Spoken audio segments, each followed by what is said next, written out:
Hello friends, welcome to our channel festive faces. আজকে আমরা চলে এসেছি নবদ্বীপ মায়াপুরে। এখানকার রুমের থেকেই তোমাদেরকে আমি আজকে ভিডিওর ইন্ট্রোটা দিলাম, এরপর তোমরা পুরো ভিডিওটা পাবে। আমি এই প্রথমবার মায়াপুর গেলাম। এর আগে কখনো মায়াপুর যাওয়া হয়নি। আমাদের পরিবারে হঠাৎ করেই ঠিক হলো যে সবাই মিলে মায়াপুর যাবে। তাই একদিনের প্ল্যান করেই তার পরের দিনই বেরিয়ে গেলাম। প্রথমেই আমরা পৌঁছালাম নবদ্বীপে। নবদ্বীপে পৌঁছানোর পর আমরা নেমেছিলাম বিষ্ণুপ্রিয়া হল্টে। সেখান থেকে টোটো করে পৌঁছে গেলাম গঙ্গার ধারে। গঙ্গার ধার থেকে আমরা সোজা লঞ্চে করে গঙ্গা পার করলাম এবং পৌঁছে গেলাম মায়াপুর। সেখানে গিয়ে অন্য কোথাও যাইনি, এমনকি নবদ্বীপও আমরা ঘুরিনি। আমাদের মাত্র একদিনেরই প্ল্যান ছিল। যেই দিন গেছি তার পরের দিনই আবার বাড়ি ফিরে চলে এসেছি। তাই হাতে সময় ছিল না বেশি। তাই আমরা তাড়াহুড়ো করেই প্রথমে মায়াপুরে গেলাম।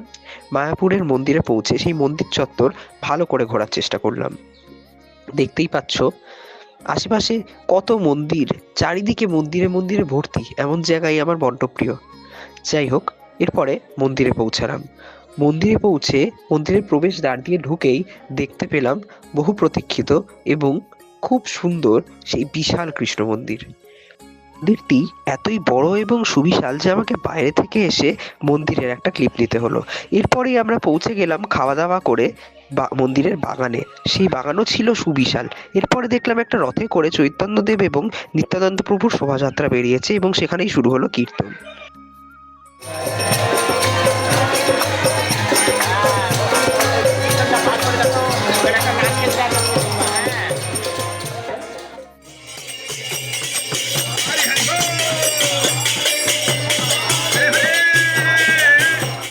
এরপর আমরা কীর্তন দেখে মন্দিরের ভেতরে চত্বরে প্রচুর দোকান ছিল, সেই দোকানগুলোতেই ঘোরা শুরু করলাম।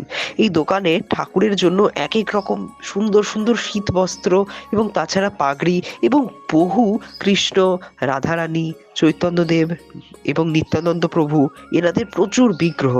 এত সুন্দর সুন্দর বিগ্রহ দেখে তো আমি আমার চোখই সরাতে পারছিলাম না। মনে হচ্ছিল যেন সবাইকে নিয়ে চলে যাই।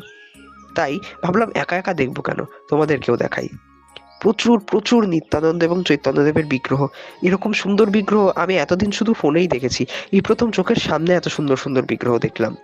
ওখানেই একটি দোকানে এরকম বড় জগন্নাথ, বলদেব এবং সুভদ্রাও ছিলেন। আমি কিছুতেই নিজেকে আর আটকে রাখতে পারলাম না। তাই মায়ের জন্য একটা সোয়েটার নিয়েই নিলাম।